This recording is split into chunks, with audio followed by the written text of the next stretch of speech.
Well, hello, welcome to episode 91 of The Media Beat with Maureen and Claire, which is a podcast about media, and it has a very strong beat, and Maureen and Claire are our resident experts who I hope you know so well. And regular listeners will know that usually Maureen has a fabulous backdrop behind her, which is, I think, one of her many houses, but she's in a different place today, Maureen. I believe you're, it's also wonderful, but I believe you're making use of the facilities of another house.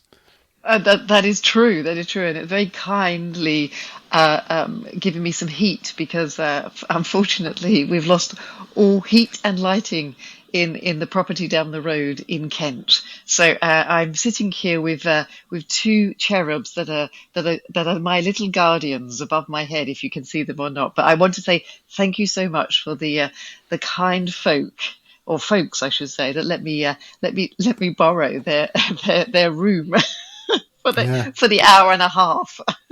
Well, we were just speculating as to whether you'd actually broken into someone's house like Goldilocks, and instead of tasting porridge, you'd fuck up. But no, it is legitimate. There is a bed. Everything's possible. That's right, exactly.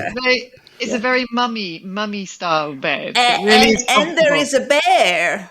Yeah, I think there is. Let's not. Oh, we're going to show it earlier. We might feature later. And the bed looks like it's not too big and not too small. Yes. Let's crack on, I guess, in a packed show tonight. Lots of news. We didn't have any news last time, so we have got lots of news today. Lots of pop emojis. We're going to talk about Matt Britton and the BBC, the Oscars, of course. UFC fighters doing something very exciting. Netflix features, Live Nation features, all three media feature in what we have today. But what we have first is something I'm really looking forward to, and that is a deep dive, of course.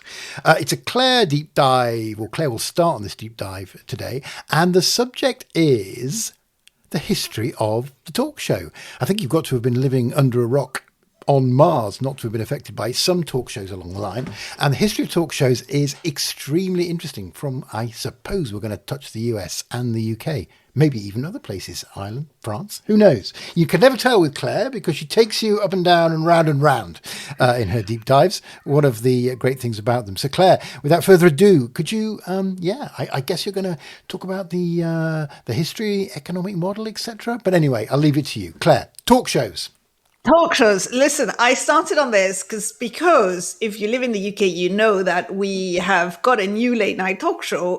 Claudia Winkleman has just launched her new talk show, and it got a lot of press. It got very good ratings. We'll talk about those. And it got me thinking, how did this whole talk show thing start, and where is it going? And I have been down a pretty big rabbit hole, so I'm going to give you a lot of information in a very short amount of time, and we'll see where we get to. And I know Maureen has some points that she wants to make too. All right, the talk show was invented in America by a guy called Steve Allen, who was the first host of The Tonight Show and the founder of The Tonight Show. That was 1954, and he very much invented all of the beats of the US late night talk show, which is in this specific case, it means a desk and sofa. Like we've all seen, somebody's behind a desk, the guest is on the sofa, the house band, the opening monologue, and of course the celebrity guest. Then we had Johnny Carson. Johnny Carson took over the Tonight Show, and he was the host of it for 30 years. And when he did his final show in 1992, he drew 50 million viewers. And I mean, nobody does this anymore except some sports events, and even sports events really, really struggle. So at the time you have to think of it as a sort of monoculture. If you weren't on Carson, you didn't actually exist in the cultural conversation in the US. This was the place. After Carlson, there was a very long split time where there were two big ones, Jay Leno and David Letterman. And you were either a Leno person or you were a Letterman person, or maybe you watched both. And then now we have five, essentially, in the US, which are Jimmy Fallon, Jimmy Kimmel, Stephen Colbert, Seth Meyers, and SNL, which could be qualified as a talk show, although it's a slightly different one. So we've got further fragmentations, and of course the audience has also gone down. But this model has exported quite well, but Europe, and I've looked mostly at Europe. Asia is another thing I'd love if some of our viewers could and listeners could tell us what's going on in Asia. The UK has gone into a slightly different direction. The salon sofa. You don't really have desks in the UK. You have a number of sofas. Parkinson was, the sofa instigator, and Graham Norton is on the sofa as well. And then in Germany, you have Wetten Das, which has variety stunts. The Germans do love the variety stunts on all of their shows. In France, they tried a few US style talk shows. They really didn't work very well, even with some with very big stars. France tends to favor the sort of panel kind of look. So it hasn't really worked in that way. But then it got me thinking, we talk about talk shows. When we talk about talk shows, we tend to talk about the late night talk show. But of course, in the US and in the UK, and indeed in Europe, there is also the daytime talk show. And the difference between the late night talk show and the daytime talk show is quite interesting when you start looking into it, which obviously I have done. First of all, they're all women during the daytime. So, the Ellen, Oprah were the sort of cult ones in the US, and now it's Kelly Clarkson who dominates that segment. In the UK, we have loose women. In France, there is a show called Les Maternelles, which has been around for I think decades at this stage. And it's either one woman or it's a group of women, and it's a completely different vibe. And it got me really thinking about the difference between these two genres and where we were going with this. Well, interestingly, traditionally, of course, the daytime talk show was lower value. It's much, much cheaper to present. And it attracted, audiences that were considered slightly less attractive to advertisers, women, housewives, kids back from school, etc. Whereas late night talk shows were very much affluent, urban, male, sort of people you could sell cars to, essentially. So advertisers would naturally prefer that. However, the economics of this whole thing are changing quite fast, and where, obviously, let's say Kelly Clarkson might get a CPM of $15 or $25 to a late night $30 or $50. The cost of making the show is so much smaller that these shows have become really actually quite profitable compared to the late night shows, which are super expensive to produce because you need the house band, you need the live audience, the big live audience, you need, the celebrity guests, etc., etc. So while the late night talk shows are under a lot of pressure, the daytime talk shows are actually booming at the moment and doing better than ever. Now, of course, the late night talk shows have taken a slightly different turn, which is that they've become viral phenomenons. So people watch them on YouTube. They watch the best of, they watch the clips, and they are making huge amounts of money off YouTube. But that huge amount is still much smaller than what they were making on television. And I know we talked when the Colbert show was the Late Show was finally announced to be cancelled, and we'll finish in May 2026. We talked about whether this was a political decision or a financial decision, and it was announced as a financial decision. And honestly, looking at the numbers, financially, it makes complete sense to cancel it. This show is losing a lot of money now, despite all of the advertising on YouTube, despite all the TikToks, despite all the Instagram reels. It's just not working anymore. At basically $100 million annual budget, you can't make this work against the shrinking live audience. So I think we are looking at a sort of really interesting moment in the late night talk shows in the US, which have been such a stalwart of the programming, because they can't survive in the number that they are at the cost that they are. Meanwhile, daytime is thriving. Now, just to go back very briefly before I hand over to the UK, the UK is dominated by two late night shows. It's very different in the UK because they're weekly. So the pressure is much less than the late night shows in the US who are daily and also have become quite political. The UK late night shows have remained very apolitical, similar to the daytime shows in the US, and they are weekly.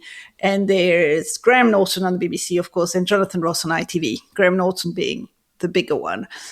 Claudia is taking Graham Norton's slot during Graham's time off, so she's not taking his spot, she's continuing. She is one of the first women to have a late night talk show, and she started very well. Very well. She did. She improved on Graham's normal audiences, which are already quite big. I mean, basically, Graham Norton's getting as many viewers for his show in the US, in the UK on TV, as Stephen Colbert, even more than Stephen Colbert is in the US, which is obviously a much bigger market. So it's doing generally quite well. But the interesting thing with Claudia's show, which had, I haven't watched it yet, had good reviews and slightly mixed reviews. It's the first one. I'm sure she'll do amazingly. She's got the star power. She's riding a high. She's very warm. She'll be absolutely fine. The interesting thing when you watch it is that it's starting to look more like a podcast than it is a talk show. And if you think about what's going on in the US, the late night talk show, in terms of the celebrity circuit, are completely being replaced by the Amy Poehler podcast, by Smartless, by Hot Ones on YouTube, by these sort of, cult little shows. Again, much, much less expensive to make. But that's what's replacing. And that's what people are feeling. And I go back to the podcast panels I did a couple of weeks ago, where the podcast producers were saying people they're looking for that authenticity. They want to see celebrities in an environment that feels much more natural and less scripted and less like a promo and more. So, whether you give them hot wings to eat or take them to a chicken shop or any of this, they're trying to get to the real person. And so that's not great for the sofa and desk model where that you cannot get further away for pure authenticity. So I don't know what's going to happen to the late night talk shows in the US. I think in the UK, there's been enough reinvention and there's still enough love for the format. And again, they are weekly rather than daily. So there's a lot less pressure on them. I think they'll do okay, but I don't know what's going to happen in the US. What do you think, Maureen? I know you are a huge fan of the talk shows. The late night ones, yeah. So I was rather mourning the Stephen Colbert show coming off air, but then I was also feeling saturated because I would watch Stephen Colbert, I then flick to Seth Meyers, and then I go to Jimmy Kimmel, and I'd have whichever order it chose my fancy. It was just too much, and the repetitive kind of approach, because they're sort of quite liberal, they're anti-government, or certainly this Republican administration. So it felt the same. It was kind of like really quite heavy going, and a little so what? Where's the opinion, or what is the fun? And so it's really interesting when you talk about sort of Claudia coming. I mean, she clearly arrives with an excellently long lineage, and I actually didn't think about that. She is the first female to take that, prime time or equivalent to prime time evening slot. So, but I think you've hit the nail on the head. She brings some sort of star power and this sort of, let's call it sort of Middle England, older demographics, but also a younger audience from Strictly. A younger audience as well, and a broader audience from the Traitors. And she's just trusted. So I think there's something really interesting. And so I hadn't thought about that podcast environment. So she does bring what I think is that sort of parasocial relationship. So it's really interesting. And I think maybe that's the talk show. That's the new format.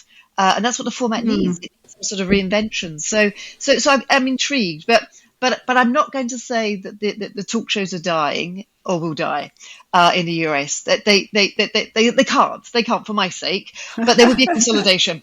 There'll be consolidation, and so Colbert comes off air. We know this year. Fallon limited in its audience. Seth Meyers, I don't know. He might then go down the track of a more comedian sort of lineage. Jimmy Kimmel, I think he's only got one more year that was tagged onto his contract. So this is now going to be seen on an annual basis rather than that kind of expected 2-3 auto renew or renewal of the contract. So even though there's a political backdrop, which gives him a bit of a, Jimmy Kimmel that is, a stay of execution, I think people will be really looking very closely at the numbers, and they will run the slide rule over the financials. And as you just pointed out, I think this is the case. What I wanted to put to you, Claire, was, are these events the sort of Saturday night event, or they will become like the broadcast event equivalent, or will they become just a factory that enables you to clip for the YouTube or social media environment. And if you've probably answered the question, and it probably is a no, but I was just thinking that in the past and for the last 30, 40 years, that's what's happened, hasn't it? There've been memorable moments like Parkinson's interview of Muhammad Ali probably is known and been seen by so many people. Similarly, Tom Cruise jumping up and down on the sofa, declaring his love. So I don't know. What do you think? Daytime talk show, but a very good one. But Yeah. a daytime talk show. And the amount of money that is still earmarked for these shows is still, almost $500 million a year in advertising. So I don't know. Is it? Will it become a factory for clips, or will it stand up on its own as a new format, which, by your analysis, sounds like it's a podcast format? A podcast-like format. I think both. I think absolutely both. I think what we're seeing is podcasts are being developed, written, and produced in a way that makes it very easy to extract clips. We do clips now, don't we? We do. But a lot of other people, they will edit the podcast in a way that makes it very easy to promote through clips. That's the case for all of the talk shows. The money is still in linear. And not the money and the prestige, and the BBC doesn't have advertising, so it's a slightly different proposition for them. But they still need to demonstrate that they are actually fulfilling a public service and that they are actually bringing people to television. So for them, having had 3 million people watch Claudia on Friday night was an extremely important benchmark, and they will be very, very happy with that result. I think we know that young and old people watch long form. They can watch the clips, and they have no problem with long form if it's the right model. I'm going to give you another data point. Actually, there's an outlier in the US, and it's the Gutfeld show on Fox. I don't know if you've ever heard of it, but he's doing his late night show as a strip on Fox. He's growing 30% a year, and what he is anti-establishment, partisan. It's a Fox show. It's exactly the opposite of the Colberts, etc. But it just means there is space for a slightly different take on the late night show. I think what we've got in the US is, as you said yourself, it's a crowded market in the context of falling audiences anyway. Doesn't mean the format is dead. It means it does need reinvention. And I think what they've done, and it's the Graham Norton production company that's producing Claudia, interestingly. I think what they've, and the Graham Norton's actually quite popular in the US as well, through the clips mostly. It's a very, very well produced show. And and they've brought that production expertise over to Claudia's show. So I think they've learned the lessons. They've looked at what worked. They have looked at that podcast vibe, and we talked about it last week. There isn't a one size fits all on podcast anyway, but what there is, as you say, that sort of slightly parasocial relationship, that closeness, that authenticity, and which is very much part of Claudia's brand anyway. So I think that works very, very much in her favor. So yes, that's what I would say to you. It's such a skill, isn't it, being a talk show host? It's like being the host of a podcast in many ways. It requires so many bits of talent and so much skill. You have to be eloquent. You have to be lovable. You have to be very forgiving as well. You also have to be very giving in the terms of giving everybody their time on air. Actually, serious point, Graham Norton and Claudia, they're very sort of both very likable and both very generous. In fact, they're both funny people in their own right, but they're not afraid to give the spotlight to the actor, the actress promoting their film, or the comedian or whatever.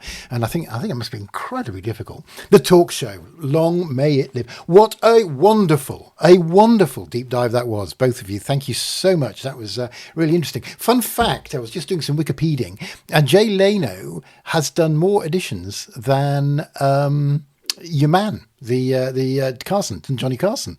Not very really? much. But That's he's done more editions, Jay Leno, in 2 stints. And that's true. He came back. Yeah, he came back after Conan. They didn't like Conan, who's wonderful as well. And Jimmy Fallon has done about half the number as well already. So they obviously do. Well, but it's a volume game over there in the US. If you think about 5 days a week, that's enormous. That's a lot of work as well for these guys. Incredible amount of work. Yeah, brilliant deep dive. We must move on. Time waits for no man nor woman neither. And of course, what happens now after a gap of one episode, we have to go now to a packed news bag within the news. So back in her raincoat in the bright summer sun, Maureen has stepped out of the cherub bedroom and is now at Banijay Towers to tell us all about the merger, the Banijay All3Media merger. Maureen has that story. I do indeed have that story. And let me just go through the numbers first, and then a couple of comments. Right. So numbers first. Right. So Banijay will likely close the deal with All3Media, subject to regulatory observation.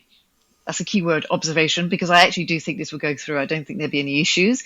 The numbers are: this is going to be a staggering almost 4.5 to 5 billion euro turnover business, with probably around 700 million of profits. So a significant business. And of course, that's based on the numbers that we know and are aware of. And it's probably 2024 numbers. So a significantly large organization that will have almost 170 creative labels in 25 countries and 260,000 hours of content.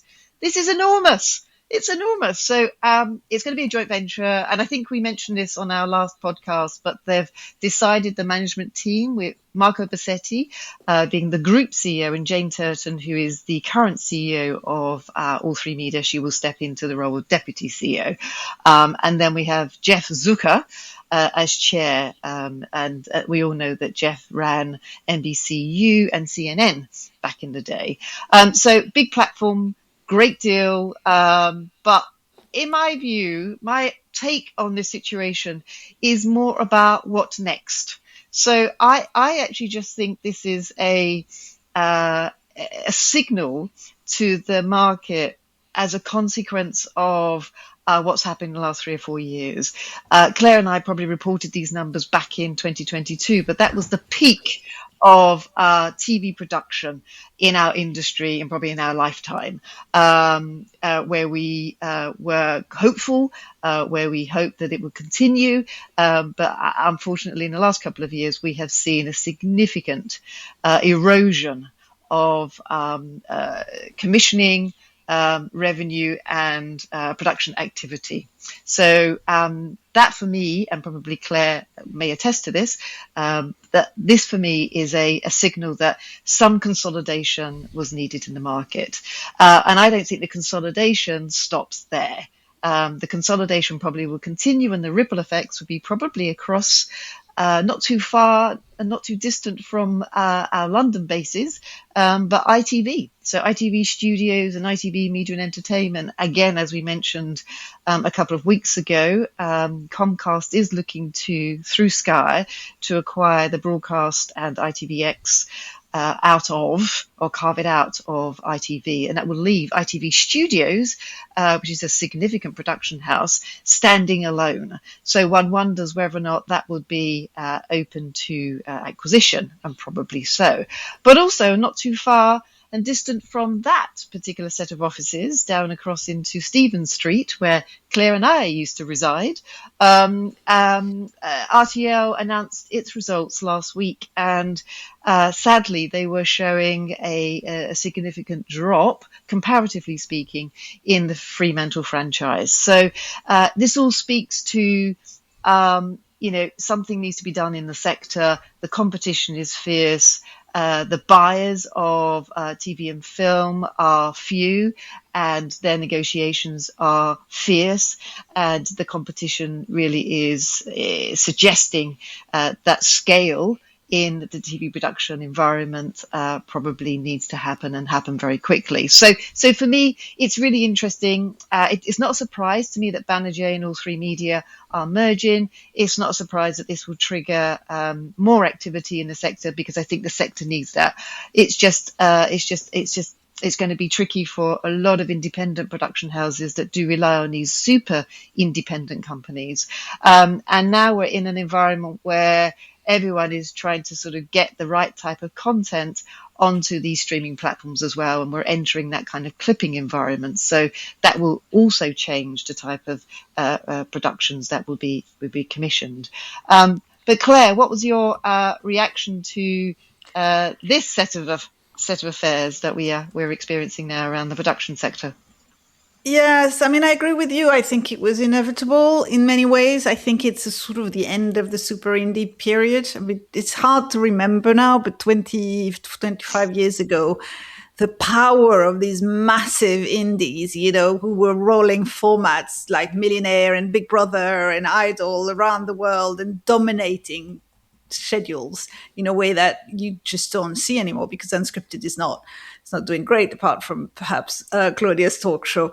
I think they have announced cost synergies of about 50 million euros. We all know what that means, and the reason they're doing this is because they are struggling to make money, and that goes back to Fremantle's results. And they are struggling to make money because there's enormous pressure from the buyers in terms of costs, and there is also upwards pressure in terms of how much it costs to make things. And so this combination of things means that the producers and the distributors are being squeezed, and that scale is the answer. But it is going to make things harder for small independent companies who need these super indies often to help them with distribution, because they don't have the possibility of doing international distribution themselves. It means there's yet another, it's a smaller pool of people that you can contact if you're trying to finance a project. And a lot of these big, expensive dramas need, various co-production partners. That's one less that you can talk to.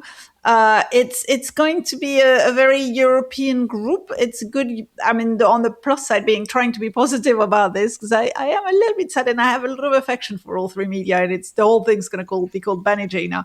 So, but it will be a counterpower, which is always a good thing to the US dominance that we're seeing at the moment. Although there is there's US finance in there, it will very much be a European headquartered group with a very strong European DNA. And Fremantle and ITV Studios, who are also big, and BBC Studios, big independent, global independent producers, are still also European groups, which I think is a good thing. But yeah, it feels like the end of an era. Yeah, I would agree. I wonder then if we're going to start to see more of the sort of finished IP, where they'll focus on that, because that's where I think the streamers and the big commissioners are looking to, or does AI start to feature in trying to realize some of those synergies that are touted, as you said, 50 million of synergies? That's pretty significant. That's a pretty high number. Yeah. Okay. Right. Thank you very much. We move on to Claire now. We talked about advertising. We talk about advertising a lot. It's such a super interesting central subject. We've got an advertising story now. So Netflix to sell ads via Amazon's DSP. DSP, does that need explaining, Claire? That's a very good question. Well, DSP, demand side platform. Ooh, thank God for that. Sorry, that was a bit of a curveball. I had a blank there. So it's basically, it means that advertisers will be able to buy Netflix ads. You can buy ads on Netflix through Amazon's platform, which is called demand side platform, because it means you just plug in and you demand, I want an ad on Netflix. Now that's an interesting deal, which they've just announced. Well, actually started in 2025. They've just announced it's going to expand to 11 territories, which is the UK, US, France, Germany, Italy, Spain, Mexico, Canada, Japan, Brazil, and Australia. And it caught my eye, because obviously you wouldn't expect Netflix to use Amazon as its demand side partner. And we've talked before about how they did this big deal with Microsoft when they started investing in advertising. And indeed, they're still sort of powered by Microsoft's ad stack and sales infrastructure. But I think they've realized that they absolutely needed the scale that an Amazon, or I assume they also looked at Google and Meta, that these people can provide, especially when it comes to global ad selling, because the complexity of selling ads in 11 markets is absolutely tremendous. And the complexity of selling ads on a platform in all of these markets for a targeted advertising audience that you can really have a lot of data on is actually a very rare skill that at the moment only a few people have. I thought it was interesting. I think it really underscores how dominant Amazon, Meta, Google are in this world, that you cannot bypass them. I would say that probably wasn't Netflix's first choice to go to Amazon. And they've probably, because they are very pragmatic, as we discussed last week, probably decided that this was their best bet. But it creates even more, this is the episode of consolidation. It doesn't really leave a lot of space for new players, let's put it that way. What do you think, Maureen? I thought it was they're kind of the last man standing, because Amazon's actually has a similar set of deals with Fox, Warner Brothers, NBCU, and Paramount, and Netflix has been holding out. So, as you say, it's a real signal that Netflix, I've got to do it. That they have no other choice, and it does then show the dominance of Amazon. But so what's really fascinating? So, as a retailer, if I'm advertising, so I can now target Netflix viewers based on what they actually have been buying on Amazon, and not just what they've been. It's terrifying. That's the point. That's the point. So I find it staggering, absolutely staggering. But it basically, as we know, and I think we mentioned this a couple of weeks ago as well, the Netflix advertising revenue is pretty good now. I mean, it's taken 3 or 4 years, and we spoke in the early days of how difficult it is to really sell your inventory, to sell your estate, and to convince the advertisers and the agencies to come and, buy advertising space on your sites. But it's taken 3 or 4 years to do that, which is great. And they are now at what 1.5 billion. They've been doubling. And they're expecting to go to 3 billion this year. So yes, they're definitely scaling up and scaling fast. Yeah, exactly. So I think this is a smart move. They did hold out for as long as they could, but no, Amazon is the king. It rules the day. It truly does. Yeah, the power's there for Amazon. But good move, smart move. They're supposed to do it, so they should. Pragmatic move, I think. Pragmatic. They know what they want. They want to achieve. They know what they're going for, and they'll do what it takes. That's capitalism for you. I look forward very much to buying a lawnmower and then being asked if I want to buy a lawnmower a week later. That's always my you might need two, who knows? Yeah, that's right. But if you're watching a gardening program, that's the only reason they'll be trying to sell you a lawnmower. So we know you bought one last week, but I thought you liked lawnmowers. Anyway, exactly. I got it. Oh, well. I don't know what you're complaining about. Lawnmowers are excellent. Look, it's exactly the model you bought last week as well. Yeah, so you can have two. And it's only a little bit more expensive. Anyway, I'm sure it's more sophisticated than that. Brilliant. Thank you, Claire. And finally, on this section, the Live Nation antitrust settlement. That sounds interesting. Maureen, you have that story. Oh, yes, indeed. So the original case, and we probably commented on this some time ago, was in the prior administration in the US. So that was under Biden, and they went right to the heart of the business model that is Live Nation. So basically, the allegation was, Live Nation, you are being unlawful, you're being anti-competitive, you are being monopolistic. Okay, and you're controlling. And this is all about ticket prices for gigs. Tickets, exactly. And we've talked about it. This is Ticketmaster and price gouging, etc. Yeah. Exactly, and of course Claire is passionate about this topic, because one of her predictions, was it last year or the year before, I can't remember now, where she dramatically got it right or wrong, I can't recall now, but nonetheless she was passionate about her prediction. I can't remember, what was it the Oasis concert or something like that? Okay, we're just moving on now. Yeah. We're moving on from Oasis. I remember that. Yes, okay. That was one of our predictions, I think. So effectively, they were being asked to. They're basically saying you're anti-competitive because you not only have you got the venues, you've also got ticketing, and they're basically squeezing out some of the smaller players. That is known as being anti-competitive. All right, but this was so they filed this in 2024, so it's almost 2 years ago, and lo and behold, actually maybe even a bit longer than that. Lo and behold, they have settled out of to court, even though there have been some big issues from companies like, or people complaining, rightly or wrongly so, from SeatGeek or StubHub, to say, this is unfair.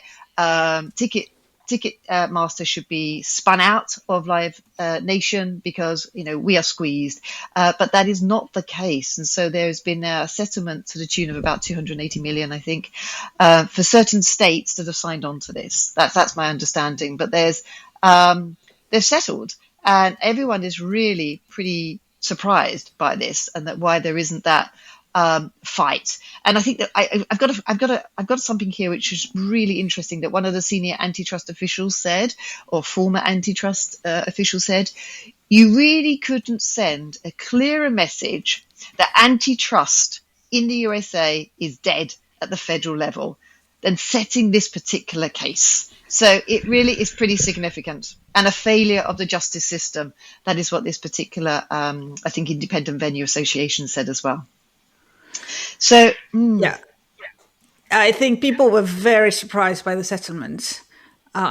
Live Nation was quite damaged by all this. There were a lot of things leaked and published, in Discovery, executives talking about how fun it was to raise prices at the last minute and all sorts of, very negative things. They did, they have settled, and there are things that they have to do. They have to divest a bunch of amphitheaters. There's some caps and conditions, but essentially it is a fairly soft settlement. Surprisingly soft settlement, and from the federal government, as you mentioned. And what's happening now is that a lot of states are saying they're going to sue directly. So in particular, New York and California are going to continue litigation on their own because they're so unhappy with that settlement. So I think it's interesting. I suspect, I don't know what caused the settlement and what happened, or, if money exchanged hands, I don't want to know. But I also think that live shows are such a huge engine now for the global music and sports ecosystem that there's also a real motivation, I'm sure, at federal level to keep it going, to not hamper it, because it's clearly something that is benefiting the country as a whole, and certainly the economy. So they have traded, accepting very, very strong vertical integration, Live Nation and Ticketmaster, against the value of having a very strong player who allows this ecosystem to flourish. But I don't know. It will be interesting to see whether the EU and the UK feel pressured to revisit their competition rules, and whether that's going to have a slightly different angle. But yes, it was a surprising settlement. Okay, thank you. Nicely done. And that concludes this section, which means that was the end of In the News. Okay, so we have packed a lot in, but we're okay on time, running a little bit late. We probably need to not crash through these, but let's go to Lick. No, we should put it that way. It's the Podmojis.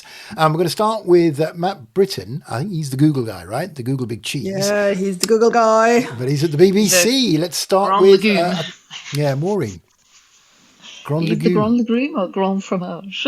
He's the Grand Fromage. The Grand Fromage. Isn't legume a vegetable? The big vegetable? Yes, but I think that you can say the big vegetable as well. Grand Fromage. That's no reflection on Mr. Britton, I don't suppose. Not at all. No. On the contrary. So the Matt Britton, actually, he studied here. He studied in Cambridge, and he was a famous rower as well.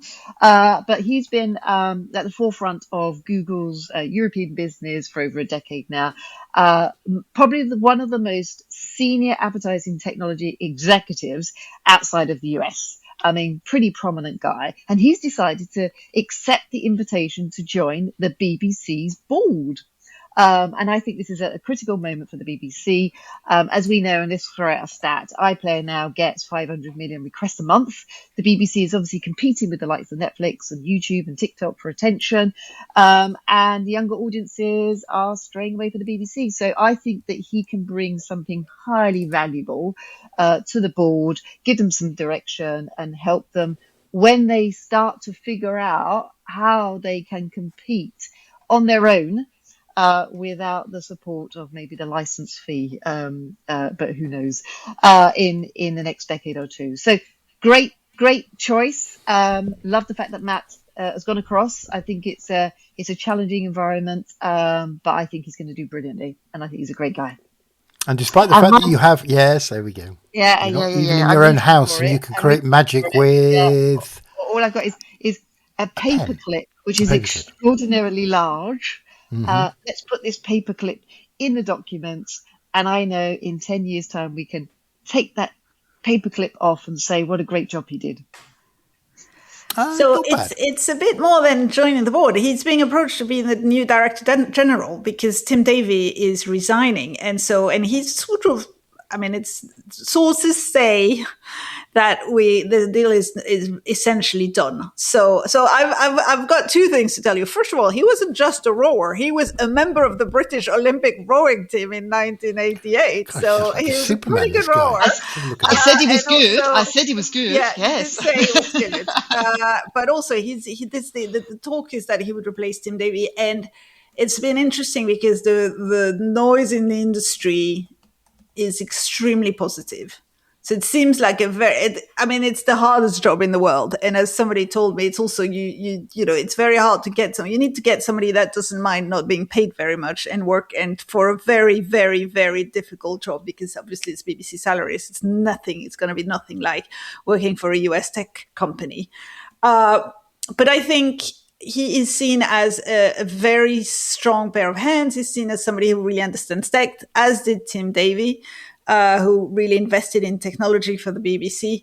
Obviously, the BBC's just done a big deal with YouTube, so it will be very interesting to see what Matt Britton does with this thing. But he, the general vibe around this potential appointment is incredibly positive, which is almost unheard of for such a political appointment. The only thing people are slightly worried is whether he's entirely prepared for the public scrutiny that comes with this job. But I think nobody will ever be prepared for that. It's a horrible. I mean, it's both a brilliant job, but also a horrible job.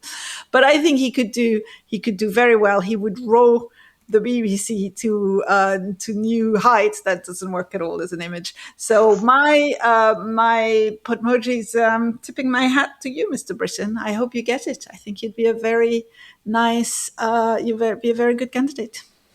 He looks very nice as well. He looks and like a nice chap. It's to his credit that he's considering it, more than considering it, I think. Very good. I mean, obviously, it's a great job, but it's also a very difficult job. Yeah, I suppose like a lot of great jobs. He rowed for Great Britain and he won bronze in the World Rowing Championships. Doesn't say how many were in the boat. I don't know if he's part of an 8 or any of those numbers that you find in boats. Don't know. But he also rowed for Cambridge. What a star. God, what a guy. Gee, I'd guy. I'd meet him at a party. He'd go, "What do you do?" And I'd go, "Oh, it doesn't matter."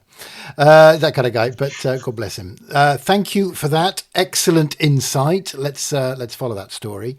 That's a Podmoji. Hey, did you Podmoji, Claire? I think I did. I tipped my hat off. Oh, that's what you were doing. I thought the fly had landed on you. Right, tipped your hat. That was very, very good. Nicely done. Moving on, Claire, you always lead on this. It's the Oscars again. It's the Oscars again. I want to talk specifically about one thing at the Oscars.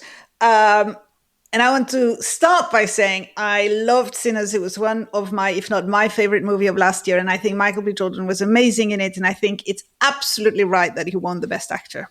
That being said, he was not going to win it. There was no heat behind him. If you had put money, and I know you like the occasional wager, Oliver, if you'd put money on Michael B. Jordan in January, you would be very rich right now because he was absolutely an outsider. Warner Brothers produced Sinners and didn't produce it for an awards win. They released it in March. If you don't want a film to win the Oscars, you release it in March. By the time the Oscars roll around in February, everybody's forgotten about your movie. If you want a movie to win at the Oscars, you release it in October, and then you relentlessly pound the pavement and do all the talk shows and all the podcasts between October and February. And that's exactly what the Warner Brothers did with their other award movie of the year, which was One Battle After Another, which released in October and then went pop, pop, pop, pop, pop. And that's also exactly what happened to Marty Supreme, which released in December. And poor little Timothy was rolled around the entire world to promote this show and he was absolutely going to win the Oscar. Everybody knew it. The best movie was going to be One Battle After Another. Best actor was going to be Timothée Chalamet, and best actress was going to be Jessie Buckley. And it was all sewn in. The only thing that could still be a surprise were the supporting actors. Rarely had an Oscar race been so specific. And then the BAFTA happened. And two things happened. First of all, Chalamet didn't win Best Actor at the BAFTA, which was a huge upset and got people thinking, oh, maybe he's not going to win. And then there was obviously the huge controversy about, when Michael B. Jordan presented with Delroy Lindo his show. And then somebody in the Warner Brothers publicity department said, wait a minute, I can play that card, and entirely changed the narrative around the movie and around Jordan. And there was also, they got very, very good PR houses, and they started talking entirely about, one, the fact that he was playing twins, so it's like a double the work. Secondly, they started pushing this angle that it was overdue. Now, Jordan's never been nominated for a best actor award before, so I don't know why it would have been overdue. I mean, he's had a great career. Again, love the actor, but the whole idea that this was overdue is an interesting angle. And then they went very hard on the Dignity campaign, Grace Under Fire, Unshakable Composure. He's a statesman of the industry. All of this, which, by the way, again, nothing against Michael B. Jordan, but the narrative was so incredibly strong, and it happened exactly as Oscars ballots were being distributed. So they had a sort of 3-week run where that was the entire narrative played everywhere. Then he won the Actors Award, which used to be the SAG Awards, which was a huge upset again, because Chalamet, everybody thought it was going to Chalamet. And then people were like, oh, interesting. And then he won the Best Actor Award.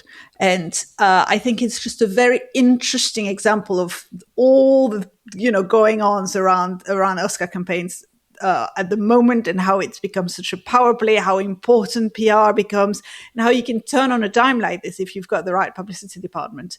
So good for him. I'm very pleased. Again, I really liked Sinners, but remember, it was essentially a vampire movie. And we talked about Scream 7 last year. That genre doesn't really win at the Oscars normally, although we did have a note from Nino, our faithful listener, to say that when things go really badly, people like to go see horror movies because makes him feel they're not the worst of people. I guess we could have vampires, could be worse. Anyway, that was my bits about the Oscar, and you're going to ask me for a Podmoji, but I have one. Oh, it's a clock. It's a clock. It was the 11th hour. Okay. That was me. I think genius. Very good. Thought ahead. Had the prop with her. That's 105 points. Hang on. Okay. Yep. Adding up. Oh dear. That's a genius. That's a genius. Okay. What I want to say about the Oscars, like two things actually. One, to put to bed finally this idea that Timothée Chalamet lost the Oscars because he made You're feeling very strongly about this. Let's put it to bed. Let's put it to bed because the voting closed on March the 5th before he made the faux pas. So it's got nothing to do with the opera thing. Exactly. That was nothing.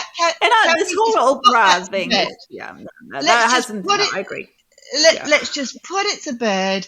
It had no bearing whatsoever on Timothée Chalamet's ability to win Oscar or not win an Oscar. So we're forgetting about that.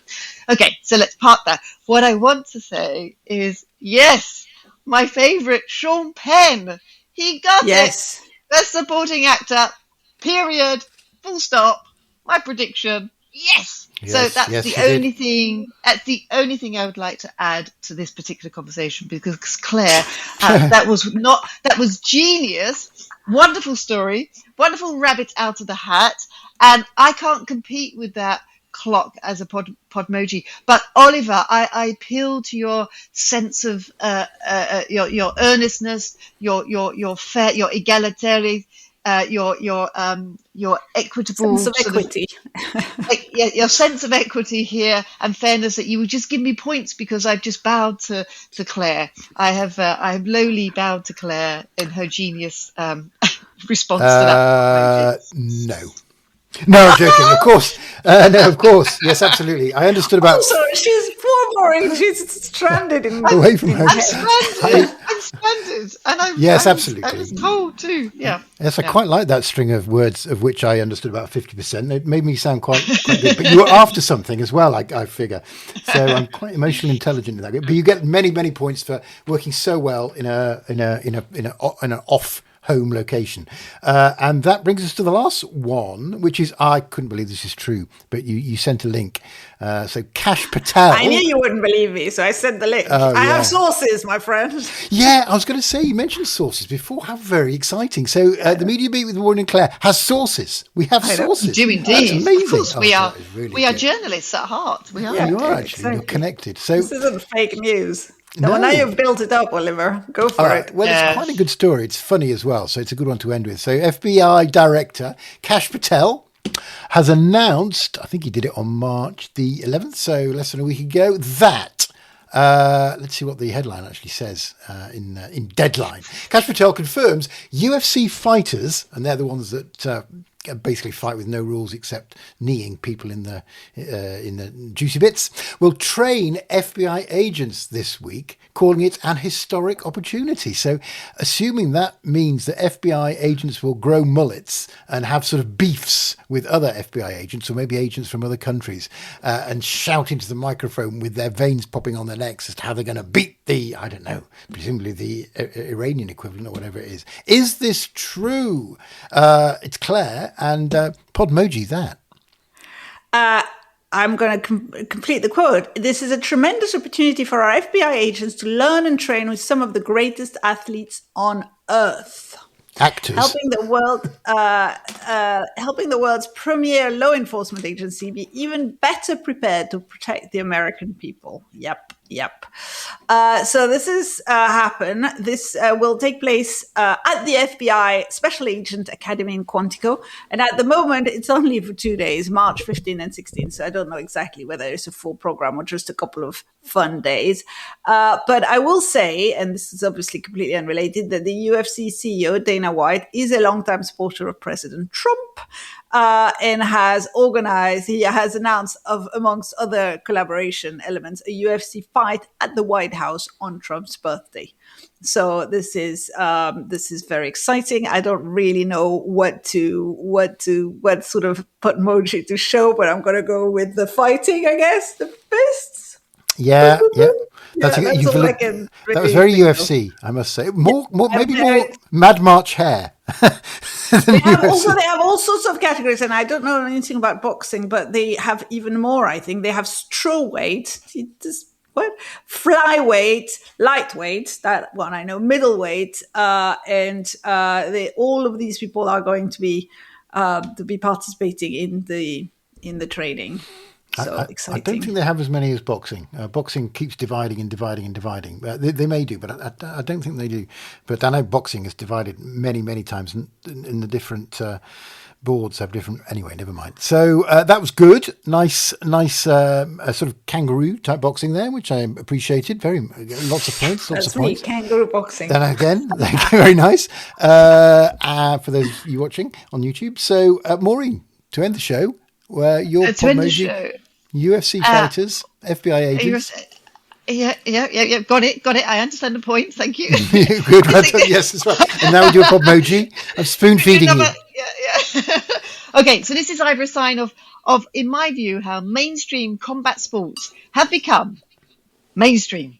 All right, or most unexpected brand extension in sports history, or probably both. Yeah, I thought it was an absolutely hilarious, but believable story. Absolutely, given the current administration. It's true. We have a source.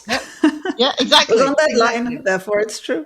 Exactly. Yes. So I'm probably a little bit like Claire, a bit of is it uppercut? Oh, it's a nice hook. Look. And an uppercut, yeah, and another hook.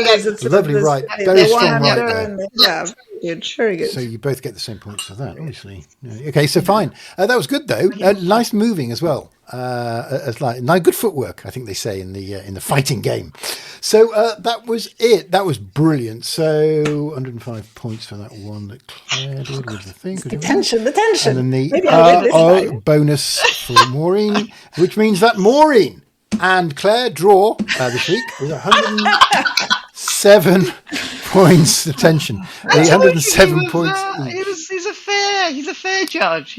I think that was fair. Very fair judge. I think you did very well this week. Oh, but Claire's clock.